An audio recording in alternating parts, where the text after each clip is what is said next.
Welcome to MomFit with Joe Peters. This is the Spanish World Network and the Her Network at Single TV channels 250 and 251. As always, if you have a topic or a subject or a question that you would like me and my guests to go deeper into, please go to Instagram and send me a DM at Joe Unicorn Coach, like you can see in the video. And me and my team are going to work with what you need and find the perfect guest to talk about your special topic. Remember, Joe, Unicorn Coach. Also, please remember to download the Single TV app on the respective app stores on iOS Android devices. While you are downloading, make sure to rate and leave a comment. The app is free. Single TV is also available on Google Chromecast, Amazon Fire, Fire TV Stick, Roku, and Roku sticks in all smart TVs. Today, I have the pleasure to talk with somebody that you all know that I always talk about our support system. I think that all of us need to have a Cynthia in our support system, especially with the conditions that are happening in the world. Because moms, either if you're pregnant or if you're a new mom or you're a mom of several, that is something that probably we all can agree and is getting scary to think about the future of our children. So um Cynthia is the author of From Changing Diapers to Changing the World, why mom make a great advocate and how to get started. She's a nonpartisan activist working across a variety of issues. Cynthia coaches volunteers of all ages to build productive relationships with members of the Congress. She advocates side by side with her two children for from their toddler to teen years and craft a new approach to advocacy based upon her strengths as a mother. She is currently a volunteer with Results, the One Campaign, Bread for the World, CARE, Moms on Demand, Actions for Gun Sense in America, Mom Rising, and the UN Foundation Young Life campaign. So I am super excited to talk with Cynthia today because we as moms are tired, overwhelmed, scared. And what we were talking before we start the show live, sometimes we say like, what else I can do? I'm just a mom. I'm scared to death about the future of my children, but what else I can do? So Cynthia, thank you so much for being here.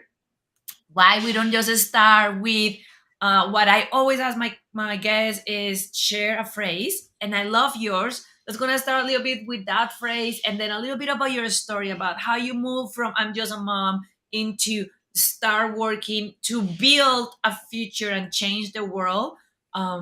So her phrase is be good, be careful, use common sense, and have fun if you can do all that. And then she put that her mom every time her mom said that every time that she and her sister left the house growing up. So Yep. welcome to the show, Cynthia, and let's gonna have a fantastic time. Thank you. My mom's going to love that you put that up front because now that's going to go out and maybe other moms will say it to their kids. So it's be good, be careful, use common sense, Yep. and have fun if you can do all of that at once. If you can manage that. My sister had it put on a t-shirt for us. There we go. There we go. Well, Cynthia, let's gonna talk a little bit about your story and how all these from changing diapers to changing the world movement start for you, and how you find that need for moms to start actually taking actions that are bite size, so we can all can start working on the same path to create some change that we want and need in the world. Oh, I love that phrase bite-sized because that's what we try to do without taking off more than biting off more than we can chew. My story is a story about moving from a powerlessness, feeling powerless, and moving to empowerment. I was not somebody who came from a background of, like you said, that, I wrote this book, it's about advocacy, but I didn't come from a background of political science. I didn't want to run for Congress or anything like that. I have a STEM background. I was an engineer, and I was just, oh yeah, happily going about doing that. And then I discovered, when I was gonna have my first child, that I looked around and there were a lot of people being laid off at my company anyway, and I thought, "This is a good time for me to, uh, stay at home, with my child," because I also couldn't find, the satisfying affordable healthcare, which is another problem in our country. So that was a choice that I made at the time, and, it had an unexpected effect on me, that suddenly I felt like I didn't have the identity that I had built up. Like, I saw myself as a professional engineer, and most of my friendships came through work. And all of a sudden, I was at home with a baby that I didn't exactly know how to take care of because it was my first one. So I felt a little out of my depth, and I didn't have any friends to start out with. And I would just, we were talking about where we live in the country. At the time, I was in Chicago. So it was winter in Chicago. And you don't just go traipsing around with your baby outside um, at that time of year. So I was feeling very lonely, a lot like having a pandemic baby, actually, but not that bad. Um, and I was just listening to a lot of news. I would turn on National Public Radio, and at the time, there were famines going on. I was hearing about earthquakes, and uh, I didn't know what to do. Like, I would hear about other moms, and this was like the first time. Of course, I cared about people in poverty. I would go to church and hear about it, but this is the first time that it really hit me. Like, what would it be like if I didn't have the resources, if I didn't have clean water? And, I'll even share, since we have the luxury of time here, I had a scary experience in the first few days of my child's life where, I just didn't have the hang of breastfeeding, and I didn't know that I'm the kind of mom that the breast milk kinda comes in later, like a few days later. You too. It's not uncommon, but I wasn't prepared for that, so I was just trying to breastfeed, like, all the time. I'm like, "What's the matter?" And they have a little soft spot on the top of their head that it sinks down when they don't get enough, fluid. Liquids. Yeah, and I was like, "What's going on?" There were no wet diapers, and my I called my doctor, and she was just like, "Yes, your baby is starving, but all you have to do," and by the way, this is Christmas Eve. I'm freaked out. She's like, "You have to go to the pharmacy and get some formula and mix it up and give it to the baby. Your baby's gonna be fine." But in those days, couple days, I was really scared, and so I felt for the first time what it would be like to have a baby that's not thriving. Thank goodness I did have, uh, access to a doctor to tell me that. I had access to clean water. I could literally run down to the drugstore and get that. So I could see firsthand what it's like when you have those things and you can have an intervention that turns a infant's life around. So I started thinking about, why what is preventing us from doing this for other mothers all around the world? And I would start reading. I started reading about global hunger and all these things, but the problem was I didn't know what to do about it. So, thankfully, I mentioned my church. There was somebody at church that noticed me in distress in this way and introduced me to an organization called Bread for the World that wrote letters to Congress that dealt with global hunger. And it blew my mind that it might make a difference for me when I was up at night with when a baby couldn't sleep anyway. After I got her back to bed, got them back to bed, I was just like, wide awake. So I could take that time, write a little letter to Congress, and I could add my voice to many others, thousands of other people who were asking for the same thing, and we could bring help to moms and babies around the world. So I'll stop there. That was a long No, answer to. it's lovely, and that is something that this is going to be an emotional Let's have all the emotions. Let's do it. episode for me. But being a Hispanic in a different country, it's matter of, one of the things that I always talk is it requires a village. Yeah. And one of the things that struck me a lot when I was in Africa was that sense of village, of support. And society in some way is keeping us as mothers so concerned about our own journey that we forget that we still can be that village for those other moms.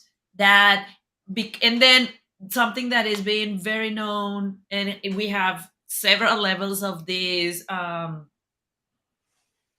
white race privilege, that sometimes things as simple as what you said, we don't even stop to be aware of that. Some of the things that, and I know that because breastfeeding was an issue for me, and I also have the luxury to be able to afford a lactation consultant and a postpartum doula and all of these things to support my journey to be good. And then when you start contrasting those limited percentage that had access to all that versus infant mortality, mom's mortality in the fourth trimester, because like you were saying, is it's a overwhelming topic, and this is what I want to go deep with you, because it's an overwhelming topic. We can feel like you were feeling hopeless. Right. So you will not believe how many times I just throw my phone and say like, I freaking hate the world, and I just want to take a spaceship with my husband and my child and go and live in a planet by ourselves. Humanity is horrible. We're still looking for that planet. Still looking for it. But that the reality is as overwhelmed as it can be. That is exactly what some of these people that are running, and Cynthia's in the United States, but I think that this applies to every country in the world. These people that are running our governments, our countries, that are not putting our children and us as moms as one of the priorities. Because the reality is this, ladies: if we all decide to not have kids anymore, humanity will end in less than 2 generations. That's it. So how we can, like Cynthia, how we can go from that overwhelming despair into I can do something about this. And when you were talking, one of the things that I remember when I was growing up in Colombia is the story about the starfish. Yes. So for the ones that are not familiar with that, is a little girl is walking the beach and just throwing starfish back to the ocean, back to the ocean. And she had miles in front of her starfish. And then an old guy, started looking at her every day and start thinking like, that is stupid. She will never be able to save all of them. Why she waste that time? Until one day he asked her, like, little girl, why you don't just go play and do something else? Like, you know that you're not going to be able to save them all and make a difference for all of them. And the little girl pick up the star, throw it in the ocean, and said, it make a difference for this one. So I think that part of what I want to talk with you, Cynthia, is how we can go from the generic of I want to change it all to be specific and be very clear into what we can change, how Yeah. we can help. And that's really interesting that you bring up that particular story because uh, sometimes when I do direct service, and direct service is what I would call when I work at a food pantry, or if I stop and help somebody on the street, it matters to that one, and that is important for my soul and for that person.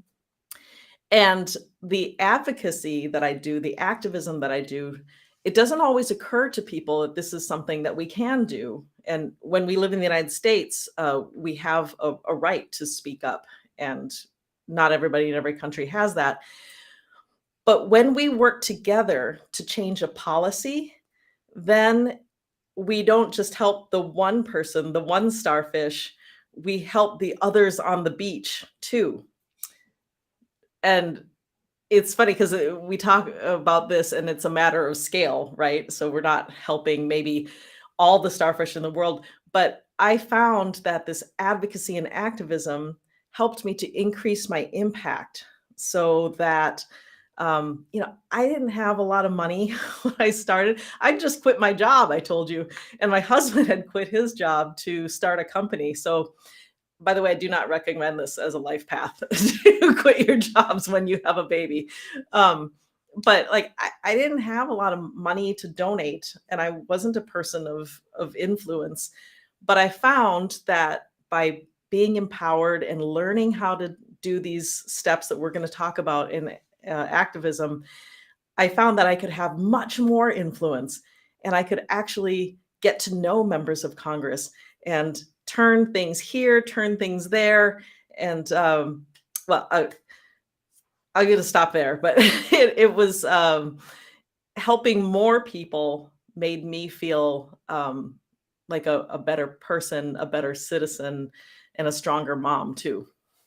And I love that because one of the things that I always talk with my moms when we are working in a more private setting is one of the most powerful questions that we as moms need to learn to ask for all areas, if, including this one that we are talking, is who can help me with this? So if we are feeling that stress, that despair, who can help me with this, and connect with people like Cynthia, connect with people like the Moms Demand Action groups that are already organized. So because the reality is what Cynthia is saying is the first thing is, oh, I'm barely making my life with my kid. I cannot um, donate money. And then there is a little voice that says, "Oh, the only thing that they want is money donation." But when we start asking, "Who can help me with this?" we can start finding, "Oh, I can. It can take as little as I did it yesterday for something, um, as little as 30 seconds of adding your name and your information to a petition that is already moving. So it's important to know that you are not alone, and then you is not a black and white. I think that is one of the biggest messages for me. Is not, don't feel that you need to be like Cynthia and dedicate your entire life to advocacy to make a difference. And if you don't do that, then you just wipe your tears in the bathroom every couple of days and move on. You can find a middle point there that is aligned with your circumstances right now, with your lifestyle right now, with the time that you have right now.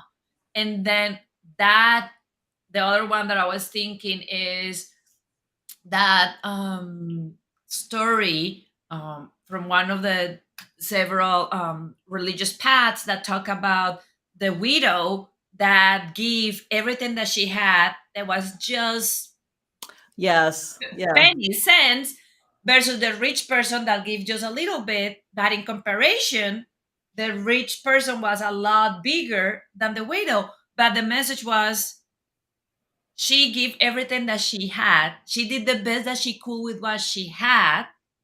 So that is a lot more valuable and important that trying to burn Yeah. yourself out. So go ahead. And, that is, I love that you brought it to that point because it gets to kind of meeting people where they're at and what they can do at the time. And here we are, we're on a mom show talking to moms, and we don't have a lot of time. And this is why I wrote the book that I did. And again, it's called From Changing Diapers to Changing the World: Why Moms Make Great Advocates and How to Get Started. And I wrote it for mothers and others who want to learn to use their voice to change these things in impactful ways and the most efficiently. So I've included a lot of tips about how to advocate, even if you don't have a lot of time, because moms are often doing this work like on the go. But I heard from people who aren't parents that they love my book because I lay out the instructions on how to take action very clearly. And I offer things that you can do if you only have 20 minutes or only 5 minutes. But another thing that I want to mention to people is like, I got started with that couple minute letter, right? And action sometimes inspires more action. And then I learned how to make a phone call to Congress because I was somebody who's like kind of nervous. I thought the other person on the other end of the phone was going to be like, "Hey, why do you think that?" and challenge me. And that's not the way it is. The other person on the end of the phone when you call Congress is an admin of some type who's just taking down your opinion. And that's the way it goes. Um, but my book gives you these instructions on how to do more and more and more when you're ready for it. So the next thing that I did was to learn to write a letter to the editor, which was a little scary for me. And a letter to the editor, if uh, viewers don't know, it's a piece in the newspaper that anybody can write to a newspaper. It's about 150 to 200 words, and it just gives your opinion on something. And members of Congress care a lot what people say about them in the newspaper. So if you mention their name and I say, Congresswoman Ann Wagner should um, help moms who are hungry and need this, whatever it is I want to say. If I put it out there, then more people see it and members of Congress pay more attention to it. So that was another step. And there's a whole lot of steps that you can do until you get to what I think the gold standard is of advocacy, which is getting to know your senator or your representative. And that just blew my mind to hear the organization that I worked with before, Bread for the World, another one called Results, is extremely good at this, that they teach relational advocacy, how to build a relationship with the members of Congress and their staff. So when I went down to my polling place, I actually saw my member of Congress and she came in and she went, "Well, hi, Cindy." And she went inside and did her thing. And I was like, "Can we talk for a second?" And she knew what I wanted to talk about, that I wanted to talk about global maternal child health because we'd been doing it a lot. So it's a long journey. And I wrote the book because I didn't want everybody else to take years to do it like I did, trying to figure out who it was, to find, as you mentioned, like my village. I didn't have any friends when I quit my job, but I found this other village and all these activists who could support me and teach me how to do it. What I've tried to do is to put all these things in these pages and instructions and funny stories about other moms from other races and backgrounds, economic levels, and put together some inspiration and package it all together so you can do my journey of 15 years, at your own pace and not need to flounder about like I did. And I love that. And I think that that goes into the first big topic that I want to talk with you. And it is how, with the mindset, moms can move from thinking, I can't change the world, I'm just a mom, to I can change the world because I am a mom. Yeah. It really that is my whole goal. If I have these different causes that I work on that you mentioned, but right now, if I have a mission in life, is to bring moms from that place of powerlessness. I, I'm a mom. I don't have time. People won't listen to me anyway. To that part of like, oh, I am uniquely suited to this because I'm a mom. And within the book, I have 5 reasons, and I think there are a lot more than 5, by the way, but I have kind of come down to 5 reasons that I think that moms make great advocates. And some of them are because I think our children, they don't mean to do it, but they naturally train us to be great advocates. For instance, they make us explain things over and over and over again. How many times have you said, it's like, I've explained this to you. Okay, I'll try to explain this to you a different way. I'll use smaller words. I will say it louder. you know, um, we become expert explainers of things. And when we're at our best, which I'm not always at my best, but when we're at our best, we do it with compassion and patience. And I have a little joke that if you can explain something to a second grader, then you can definitely explain it to a member of Congress. And I'm not saying that because they're, childish or anything like that. It's not a snarky thing. It's just saying that everybody likes a good story and everybody likes things to be said clearly. So sometimes before I'm going to go um, lobby a member of Congress, I would go to a Girl Scout troop or a Boy Scout troop and get them to write little letters to Congress.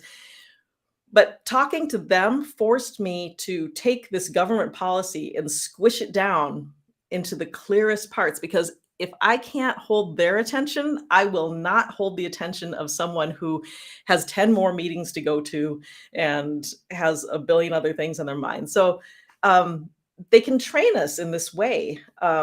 They train us to be, oh, go ahead. No, one thing that I wanted to say that because I love that you said like is you are making the comparison of the second grader with the congressman, not because you are mocking them, but I want to actually reinforce that because in my previous life I was an executive in corporate America and I worked for companies like PepsiCo and Goodyear. And one of the things that I and those companies train executives around the world is whenever they are creating their objectives, their vision, their mission to be cascaded, the first step is take that you create with your small group into a 12 to 14-year-old teenager. And they literally that is being part of my homework to these executives around the world. If your child above 8, 9 years old is able to understand what you are saying, then that is ready to be cascading, disseminate for everybody to understand. And they're like, what? And I'm like, yeah, because as we start growing old, we start trying to make things a lot more complicated. So I love how you are bringing it back into how our children teaching us that and how they can also be a closed loop whenever we want to take action to help us to really understand if how easy it can be. Yeah, I think it's one of those things that this is communications 101, really, but we don't automatically think. A lot of us separate a professional and a motherhood life, but really they can come together. There's something else I think that mothers and other caregivers, dads, grandparents, teachers. I talk to the PTA, the Parent Teacher Association, sometimes. I think that, being around children helps us to be persistent. Like, how many times do you have to tell your kids to pick up the laundry off the floor? I mean, a lot if they're like 4 and don't even understand. But even, having teens, it's quite a bit. So, you get this sort of you develop a patient but urgent mom face, which is really useful in Congress. That sometimes what they're doing, it's not even necessarily their fault that something doesn't get done. And I'll just tell a little story that I had something that I wanted my a member of Congress to sign on to, and it was a senator and Senator Durbin's office, I believe. And they said, sure, we'd love to sign on to that. And there's somewhere where we can watch and see if they really do it. And if their name appears on it, then they've done it. And his name just kept not showing up, not showing up. And so I would call back and I would leave a reminder and stuff like that. But because I was patient and thorough and kept asking, it turned out that it wasn't their office. It was the other office that they needed to call, that they hadn't recorded it. So sometimes it's a matter of being frustrated or needing to be persistent to change somebody's mind. But sometimes it's just a bureaucracy thing. And man, how many times do moms have to stay on the phone and figure out like what's going on with our health insurance? What's going on with our heating or our, whatever is happening? This is all great training for advocacy. But before we run out of time on this topic, I do want to share what I think is the most important thing, is that the reason that moms make great advocates is because we are powerful and we don't always see that in ourselves. But I'm going to ask viewers to think about, can you think of a time when you were like consumed with empathy when you were watching a commercial or a TV show and you saw something where parents couldn't give their kids what they need or something, and and you just find yourself like crying because you're watching this thing. And sometimes I used to think that that was a weakness to get emotionally choked up like that.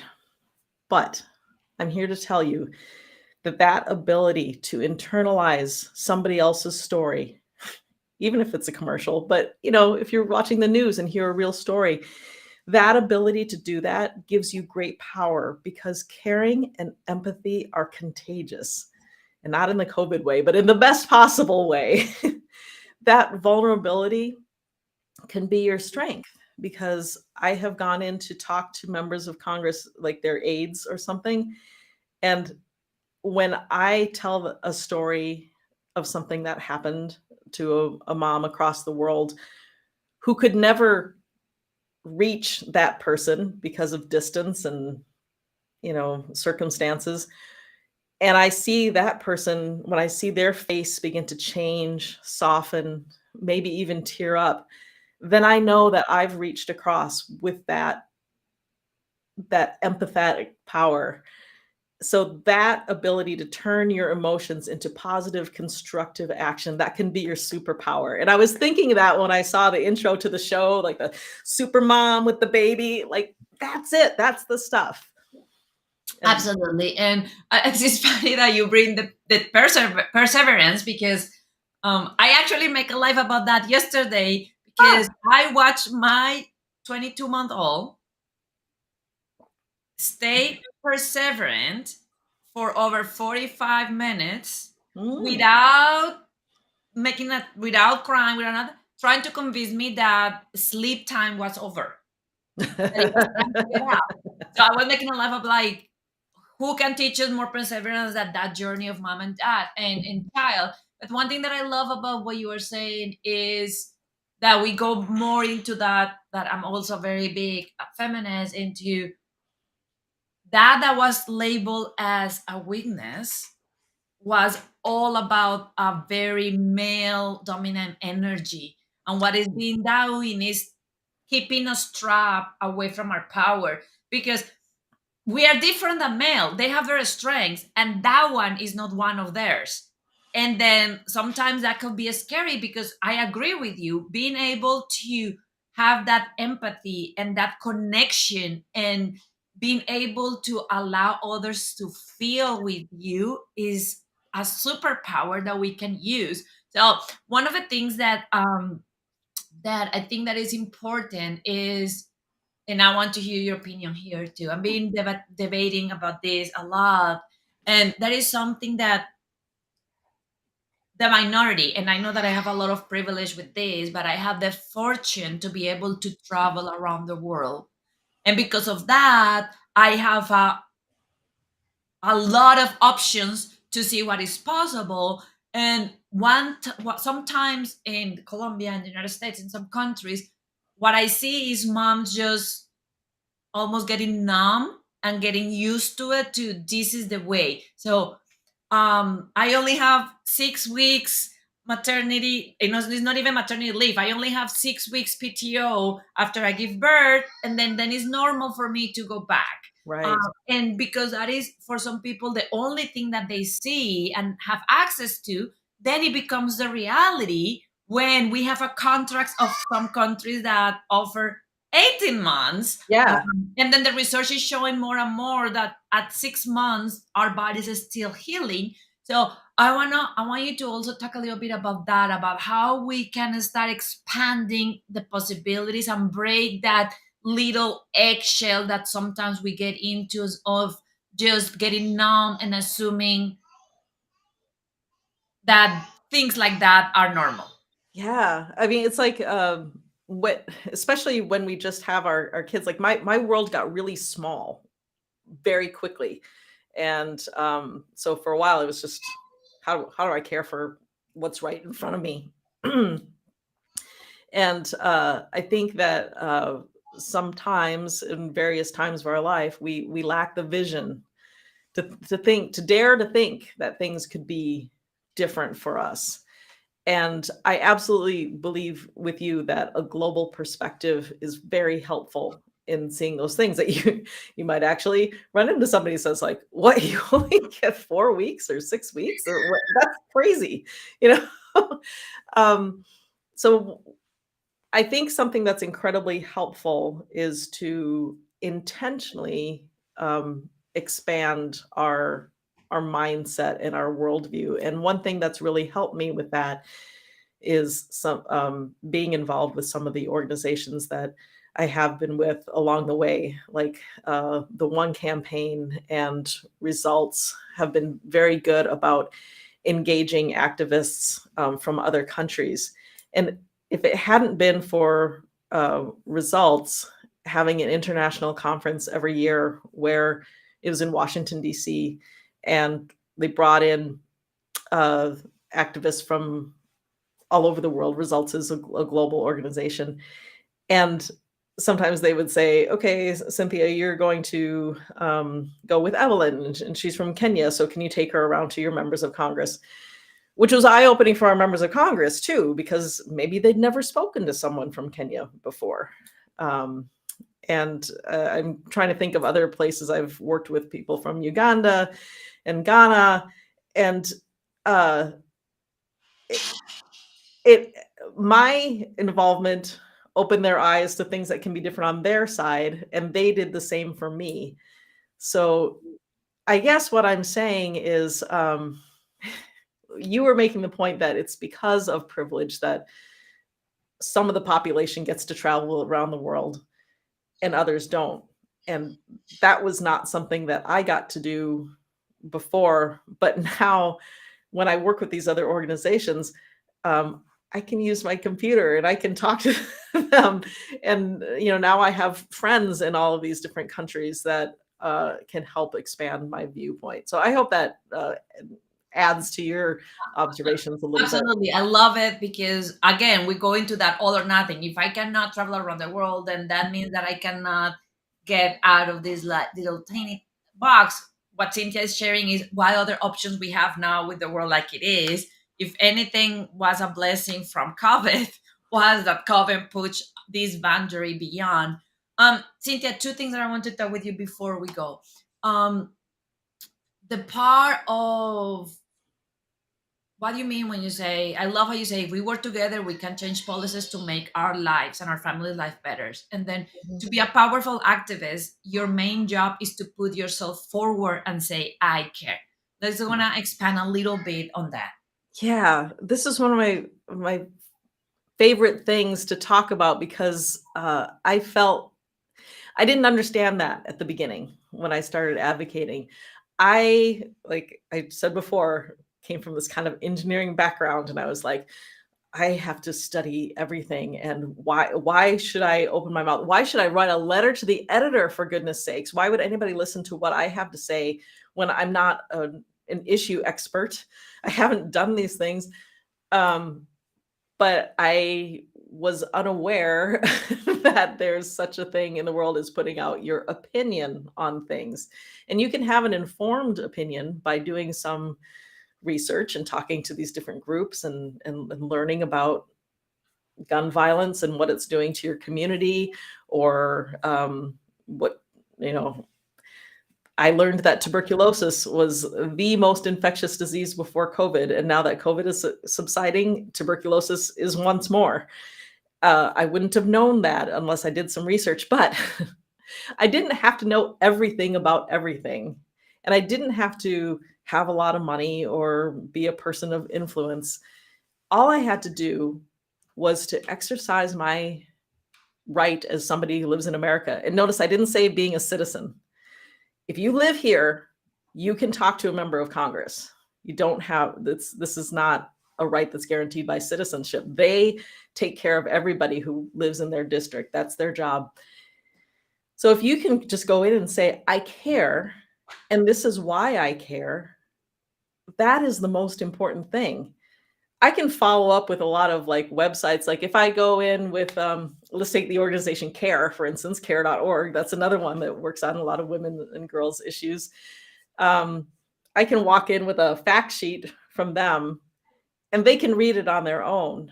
But if I say, I have I have 2 kids And I can see what's happening to girls around the world that don't have education.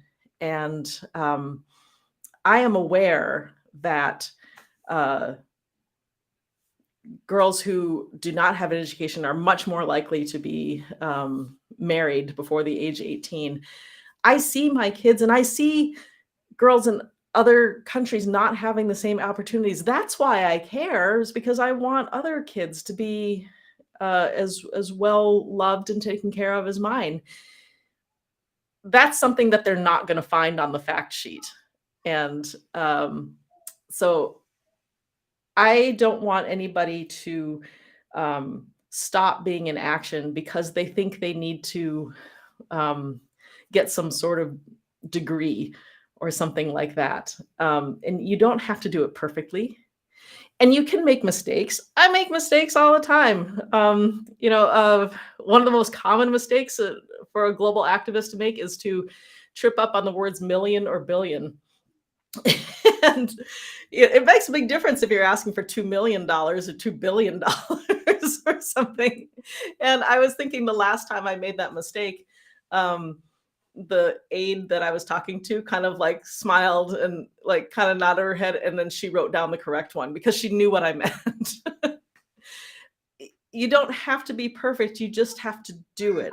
And especially when we work in teams, when I show up at my state Capitol Hill with Moms Demand Action, and there's a sea of red T-shirts, I know that all those women have my back if I make a mistake, and I am there to help them. All we have to do is show up. Show up, care, and know that you have a village behind you. Before we go, one last thing that I want to talk with you, we get emotional again, is there's been a lot of things going on in the world, in the United States, in France. Like they are, I think energetically is part of we are getting an end of an era, and there is a lot of things moving on. So I want to finally touch base with you on this part that I would love to hear your pick your brain and hear your thought is how scary change can be, and how when we get close to change it's possible that we get a lot of resistance and a lot of Yeah. pushback because getting that change is uncomfortable, is something new, is something that we never did before. But that doesn't mean that that change is bad. That doesn't mean that we should not keep moving forward. So let's gonna talk a little bit before we go into that part of that transition of where we are, that things are gluey and icky and we have resistance and fear of the change, and how we move into keep moving towards that change, knowing that yeah may not be perfect, but it's an improvement that we can keep improving. Yeah, yeah. I think a lot of what you just brought up has to do with privilege and patriarchy, right? Because some of the changes that I'm pushing for anyway have to do with access to certain things for people in poverty, and you cannot separate uh, poverty from systemic racism. And I'm not just talking about the United States; I'm talking about everywhere. And I didn't coin this phrase. This came from somebody else that I don't remember, but it rings true anyway. That when people in privilege, when you have been used to your voice being heard all the time, and when you're used to having all that influence, then somebody else speaking up sounds like they're attacking you. And so that can inspire people to, really push back and push back hard when those who are not in power and those who have been oppressed begin to speak up for the, just basic human rights that they need. So, like you were saying, there's a lot of backlash. There's a lot, but what that says to me is that is sometimes a fear response, and that means that I'm doing the right thing, and we're getting close. I mean, you can see this a lot with we've referenced gun violence quite often in this hour, and I I think we're getting close on this. There's some really bad bills being passed in my state in Missouri. We're we're fighting hard against a bill that is saying that it would be okay to have guns in churches and on buses. But the reason that the NRA and other organizations are doubling down on that is because they see the power that moms and other people are wielding as they rise up, and um, it means we're getting close. That's what I think. Thank you so much, Cynthia. Now that we are getting close to the end of the episode, what I would love for you to do is, if you could just take one message to all these moms around the world that really want the best world for their children, what that message will be. And then if they want to connect with you, or if they want to explore a little bit more about that, please remind us how they can find your book, and also what other channel they have available to start changing the world because they are moms. The one last message, we've given so many great things that are usually my one last message, but I will say to each and every person, you are uniquely situated. You have a story, and sharing your story can be scary, but it is also what makes you powerful. And women like Joe, women like me, we have your back. You're not alone. And uh, that can go into what you just asked about, like how to find the book. Because what I meant for in the book, I wrote it in a conversational style that is hopefully funny and warm and inspiring. Because what I didn't have when I started was a friend to sit alongside me and tell me that I was worth it and tell me that my story was good. And so I want this book, again, from changing diapers to changing the world, why moms make great advocates and how to get started. I would like to be your bedside friend for that, to hold your hand through it. You can find it at my website. I can send you an autographed copy if you're in the United States at www.changyit.com. But Amazon is probably easiest if you're outside of the United States. And if you're in the United States, any independent bookstore or Barnes Noble can also order it for you. And I'd love to connect with you all on social media. I think that you're going to share the socials, or at CCY Levin is me on Instagram and Twitter. Thank you so much, Cynthia. And I want to thank you for all that work, not only the work that you are doing in the United States, but around the world, and then also how you are moving into empowering. I love how it's been a transition for you from being an activist on changing the laws and the rules, into now being an activist, into empowering other women to magnify the message, to explore the message, to move into the message a little deeper and faster and better.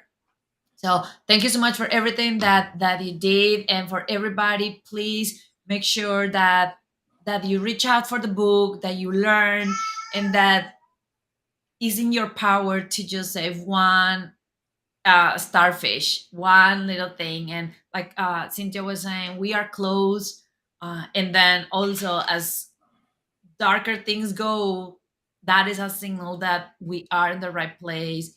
I love her message about how you can change the world because you are a mom. And then just being a mom is actually training you with the skills that not other roles have, because you keep that baby alive, because you keep yourself alive, because you keep yourself sane. So thank you so much, Cynthia. It's been a pleasure and an honor to know you. I hug you from my heart, and I thank you for everything that you are doing for changing the world for our children and our children's children.